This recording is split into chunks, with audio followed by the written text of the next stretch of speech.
This is what having strong legs at 60 looks like.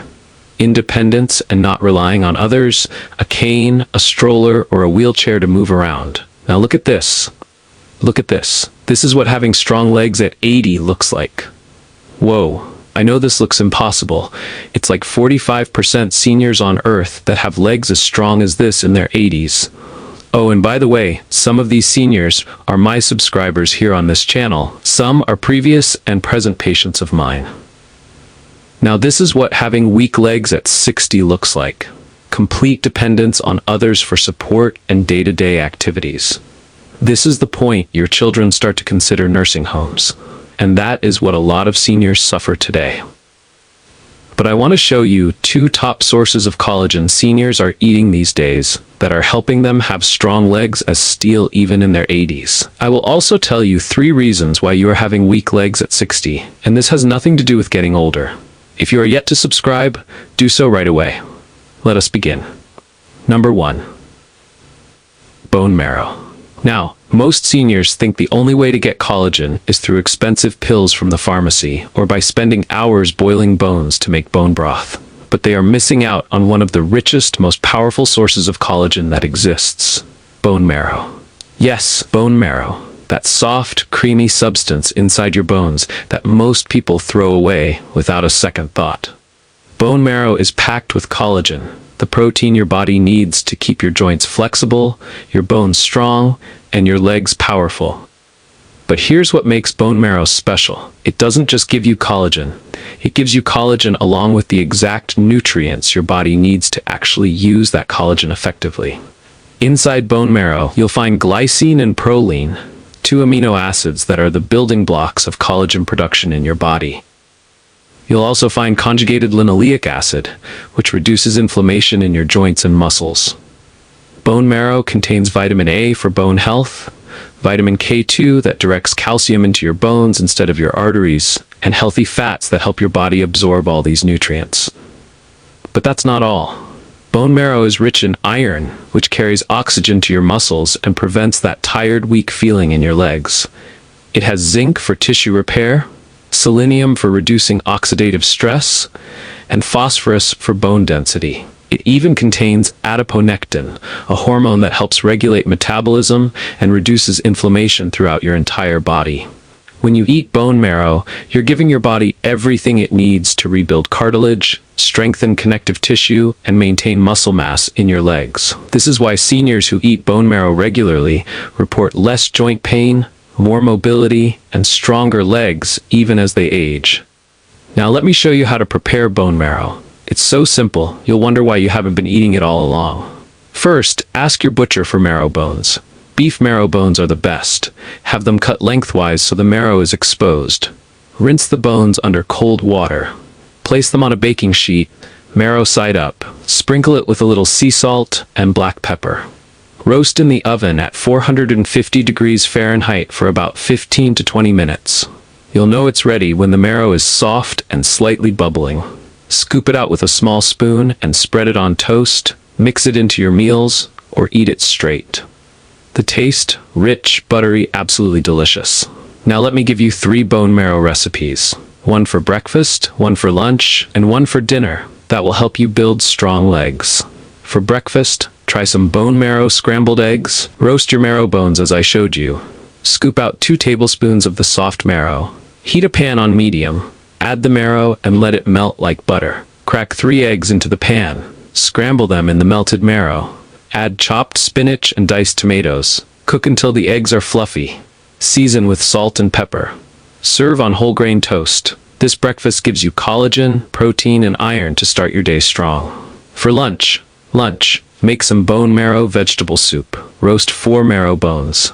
Scoop out the marrow and set aside. In a large pot, sauté chopped onions, carrots, and celery in olive oil. Add the marrow to the pot and stir. Pour in 6 cups of vegetable or chicken broth. Add diced potatoes, chopped kale, and white beans. Simmer for 30 minutes. Season with garlic, thyme, salt, and pepper. This soup is rich in collagen and nutrients that feed your bones and muscles. For dinner, make some bone marrow mashed potatoes with grilled chicken. Roast your marrow bones. Boil 4 large potatoes until soft. Drain and mash them.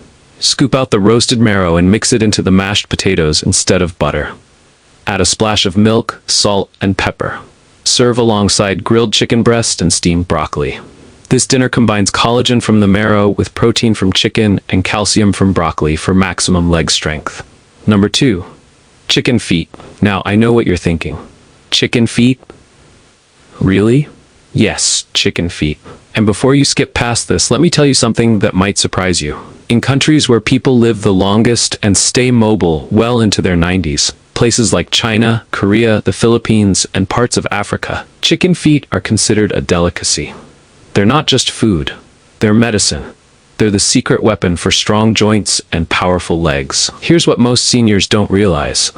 Chicken feet are almost entirely made of cartilage, tendons, and skin.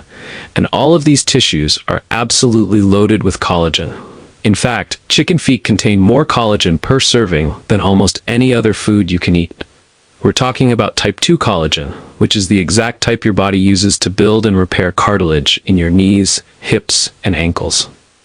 But chicken feet don't just give you collagen, they give you something even more important: glucosamine and chondroitin. These are the same compounds doctors recommend for joint health, the same ones sold in expensive supplements at the pharmacy.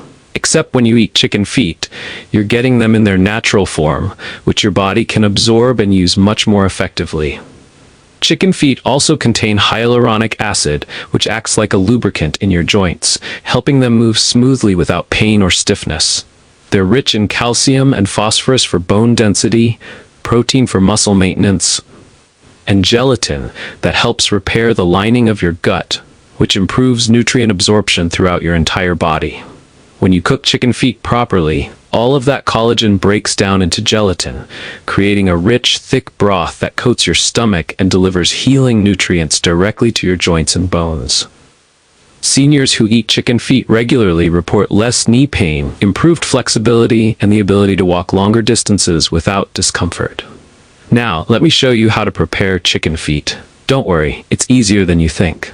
For breakfast, make chicken feet congee. Prepare your chicken feet as I showed you. In a large pot, add the chicken feet with 1 cup of rice and 8 cups of water.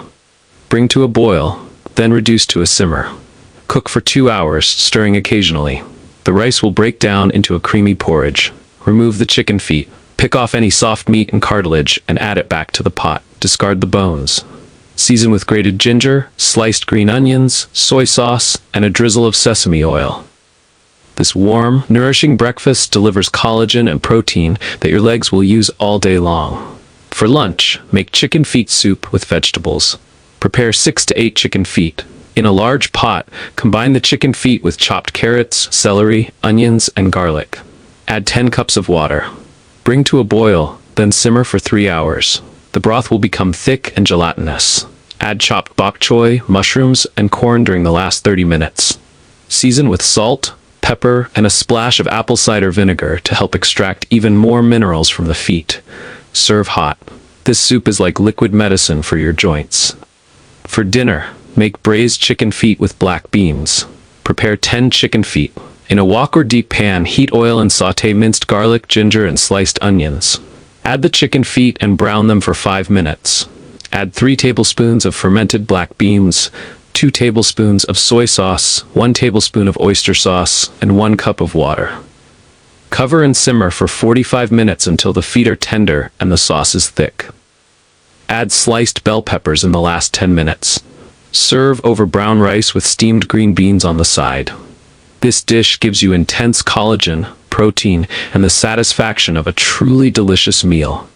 Now here's something important you need to understand. You can eat all the bone marrow and chicken feet in the world, but if you're making these 5 critical mistakes, your legs will still remain weak and you'll continue to struggle with mobility.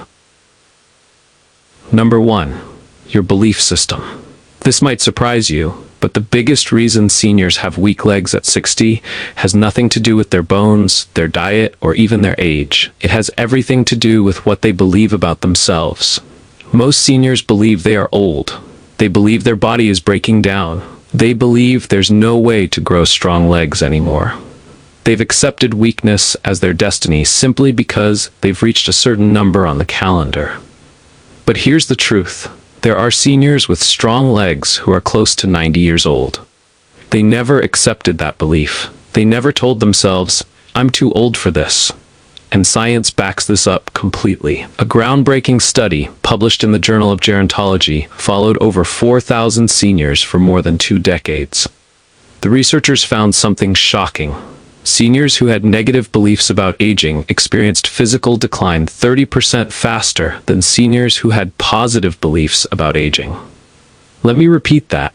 Your beliefs about getting older actually cause your body to weaken faster than old age itself. Another study found that seniors with negative age beliefs were more likely to experience cardiovascular events, had weaker grip strength, walked slower, and yes, had significantly weaker legs, compared to seniors of the exact same age who believed they could stay strong and healthy.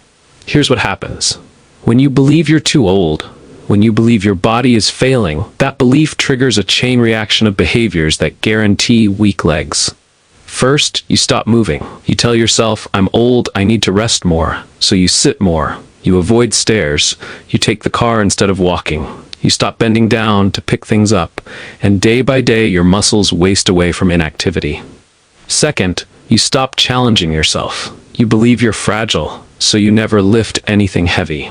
You never push your body. You never test your limits. And because you don't challenge your muscles, they have no reason to stay strong. Your body adapts to what you ask of it. Ask for nothing, and that's exactly what you'll get. Third, you eat less protein and fewer nutrients. You tell yourself, "I'm old, I don't need as much food anymore." Or worse, you think, "What's the point? My body won't use it anyway." So you eat smaller portions, skip meals, and deprive your body of the building blocks it desperately needs to maintain muscle and bone.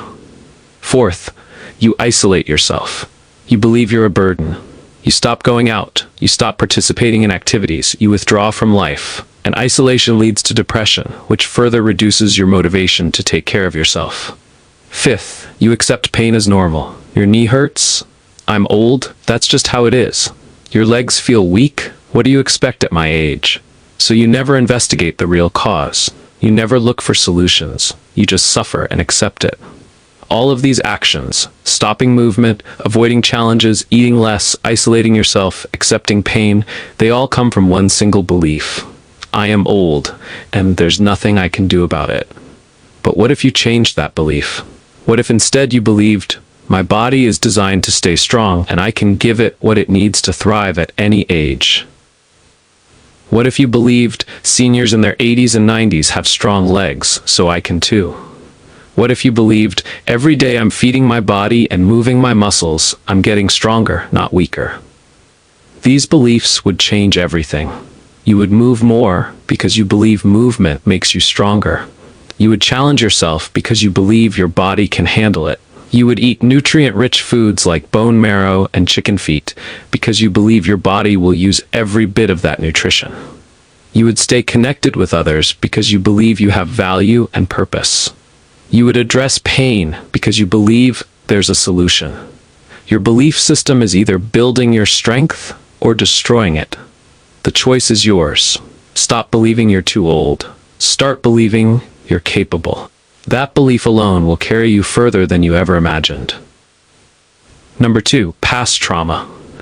Now this is something most seniors never connect to their weak legs, but it's one of the most powerful factors affecting your physical strength today. I'm talking about past trauma. And I don't just mean physical injuries, though those count too. I'm talking about emotional trauma, psychological stress, grief, loss, abuse, neglect, or any painful experience from your past that you never fully processed or healed from. You might be wondering, what does trauma have to do with my legs? Everything. Absolutely everything.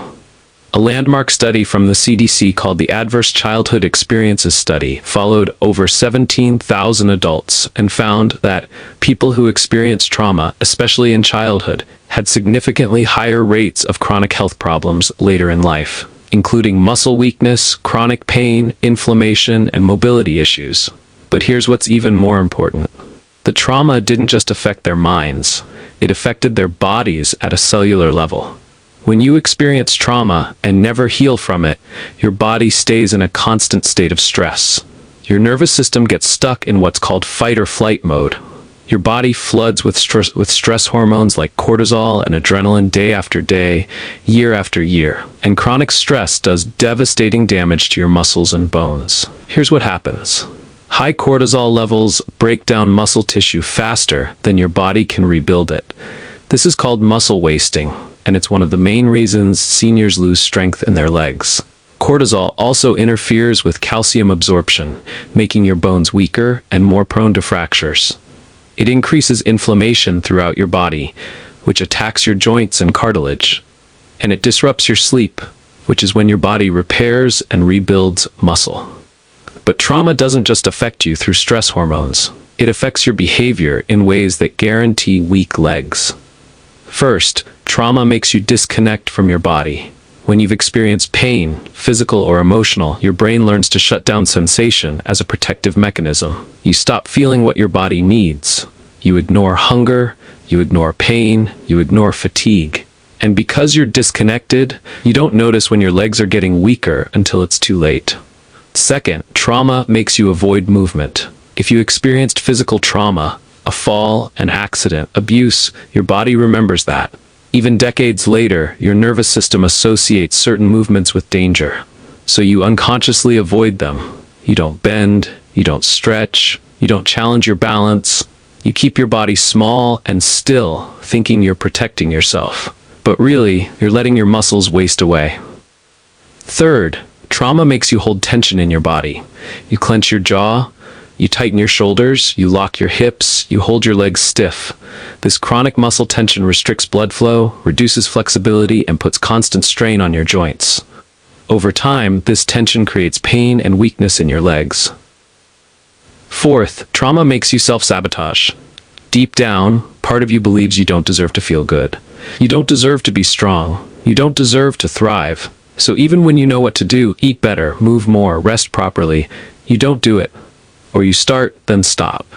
You sabotage your own progress because healing feels unfamiliar and uncomfortable. Fifth, trauma makes you isolate. You push people away. You don't ask for help. You suffer alone. And isolation leads to depression, which drains your motivation to take care of yourself. You stop cooking nutritious meals. You stop going outside. You stop doing the things that keep your legs strong. All of these patterns, disconnection, avoidance, tension, self-sabotage, isolation, they all stem from unhealed trauma. But here's the good news. You can heal. You can break these patterns. Start by acknowledging your trauma. You don't have to relive it, but you do need to recognize that it happened and that it's still affecting you today. Say it out loud.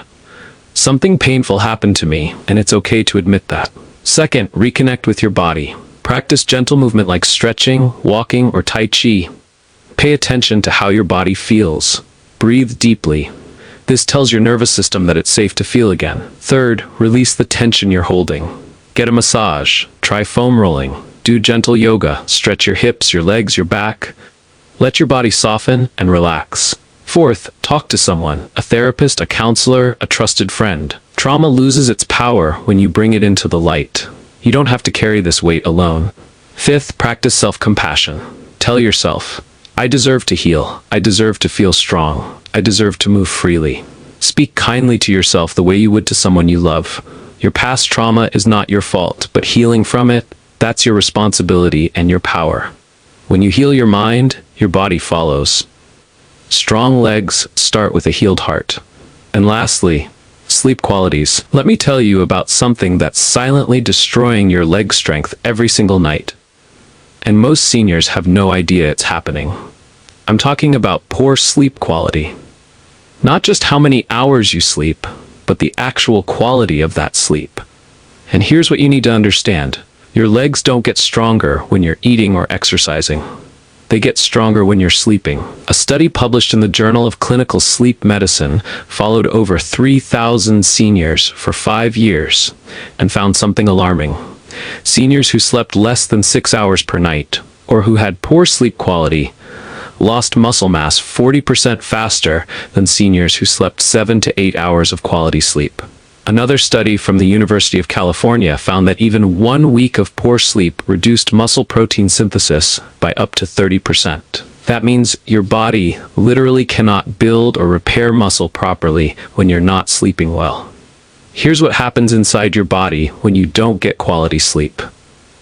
During deep sleep, your body releases growth hormone. This is the hormone responsible for repairing muscle tissue, building bone density, and maintaining the strength in your legs. But when your sleep is interrupted, shallow, or too short, your body doesn't produce enough growth hormone. So even if you're eating all the collagen-rich foods in the world, your body can't use them to build strong legs. Poor sleep also increases cortisol, the stress hormone that breaks down muscle tissue. It increases inflammation in your joints, making them stiff and painful. It reduces your body's ability to absorb calcium and other minerals your bones need. And it interferes with insulin sensitivity, which affects how your muscles use energy and protein. But poor sleep doesn't just affect your biology, it affects your behavior in ways that guarantee weak legs. First, poor sleep drains your energy. When you're exhausted, you don't want to move. You sit more, you avoid stairs, you skip walks, you tell yourself, "I'm too tired today." And every day you don't move, your legs get weaker. Second, poor sleep kills your motivation. You wake up feeling foggy and irritable. The last thing you want to do is cook a nutritious meal or prepare bone marrow or chicken feet. So you eat whatever's quick and easy, processed foods that don't give your body what it needs to build strength. Third, poor sleep increases cravings for sugar and carbohydrates. Your tired brain desperately wants quick energy, so you reach for cookies, bread, pastries, and sweets. These foods spike your blood sugar, increase inflammation, and provide zero nutrition for your muscles and bones. Fourth, poor sleep makes you clumsy and unsteady. Your balance is off. Your reaction time is slower. You're more likely to trip, stumble, or fall. And the fear of falling makes you move even less, which weakens your legs further. Fifth, poor sleep creates a vicious cycle.